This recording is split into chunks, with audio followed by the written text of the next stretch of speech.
So basically it's through increasing either the oxygen supplement through the ventilator by increasing the FiO2, or via increasing the MAP, which we're going to talk about later on. So this is the main airway pressure, which basically controlled by the elements which we see here, the PIP, PEEP, eye time, and expiratory time, and the flow. The other thing is the CO2 removal, as we said, and that's actually the main job of the mechanical ventilator too. So this will happen basically by increasing the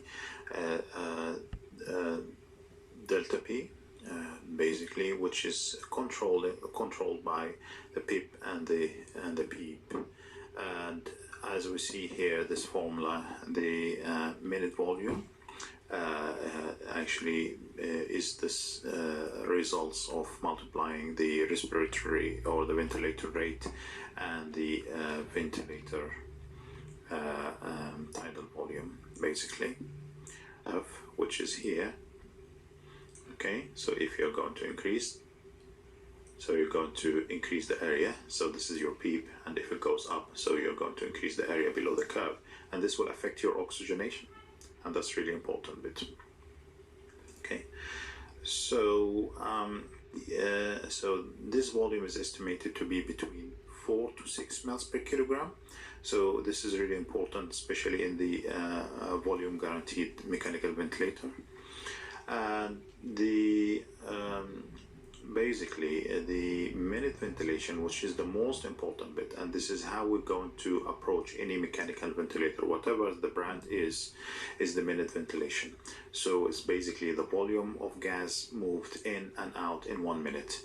So if it's, for example, the tidal volume of 4, okay, and the respiratory rate or the ventilator rate, sorry, is 60, so you're going to remove about 240 mL per kilogram.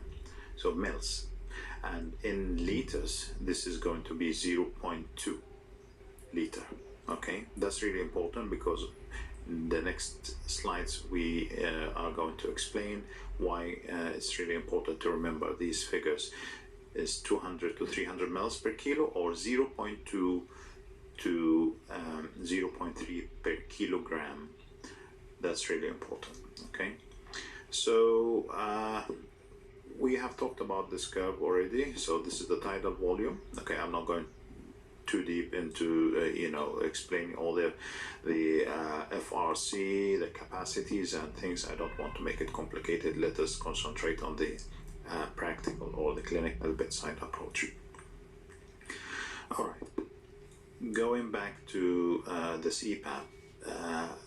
CPAP basically will help to reduce the lung atelectasis, because it will inflate the lung well, and it's going to improve also your respiratory drive and reduce the apnea. That's why we use it in apnea more likely than we use high flow, basically, although there is no major evidence to support that, but this is our usual practice.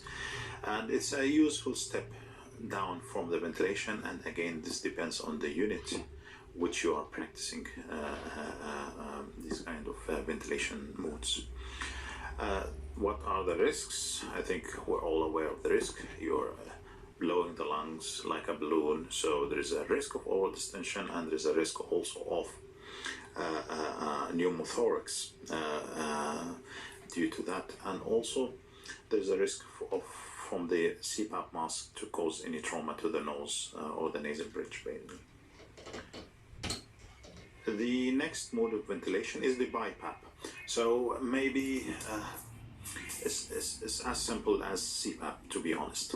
So BiPAP, simply I will explain it as 2 CPAPs basically. It's the same machine usually will be able to deliver either CPAP mode or BiPAP mode.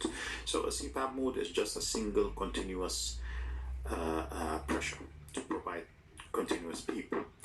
But in the BiPAP, it will produce the CPAP, as we said previously. It will produce the continuous pressure to maintain the PEEP, but it will produce intermittent higher pressure than the CPAP pressure. Okay, and this will help. So basically, it will be a true pressure level ventilation in this condition. So you have to set, like, for example, you are given PEEP of 6, so this will be your minimal pressure, okay? And the other pressure, and this will be continuous basically. The minimal pressure will be continuous PEEP of 6, for example, centimeter water, and the other pressure will be higher pressure basically. So it will resemble the PEEP, okay, the peak inspiratory pressure, and this will be basically intermittent pressure, not continuous pressure like the other one. So basically you're setting the rate because it's intermittent, so you need a rate in this condition. So you will set a rate, for example, on 30, 40, whatever, all right? And there's also inspiratory time which you can control. This will help to reduce the apnea, and we find it like a step up from the CPAP if we find there's a kind of apnea is happening even on CPAP. Again, I'm not going through the evidence or more information about that. Let us just concentrate on how it works in this condition.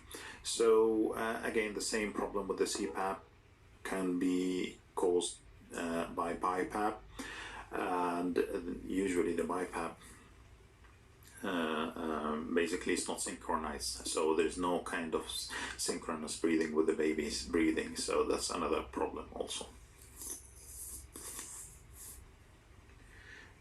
Next to that, our mechanical ventilators modes basically. So we have these modes, SIPPV or in Draeger ventilators they call it basically PCAC, assisted control, and the other mode is the synchronized intermittent mandatory ventilation. So basically it's SIMV, and also there is pressure support, PSV, and plus minus how the ventilator, if the ventilator can give volume guarantee basically. So basically it's either pressure only, which is SIPPV or SIMV or PSV, or pressure and volume, okay, which is the common practice here in the tertiary units in the United Kingdom. Be on SIPPV, which is the synchronized intermittent positive pressure on a very sick baby who's not breathing, HIE for example. So definitely we're going to start on SIPPV, which is the basically is going to support the baby's breathing, all right, and also is going to support any extra breath. But if the baby is well, so you can start the baby on SIMV, all right, and then you just try to wean it down gradually before extubation. So this is usually what we do, start with SIPPV or PCAC first, and then if the baby is getting better, switch him to SIMV ventilation before extubation. Okay. So coming to the settings in the ventilator, as we said previously in the initial curve, so basically all the settings is mainly the PEEP, okay, and the I time, which usually is 0.3 to 0.5.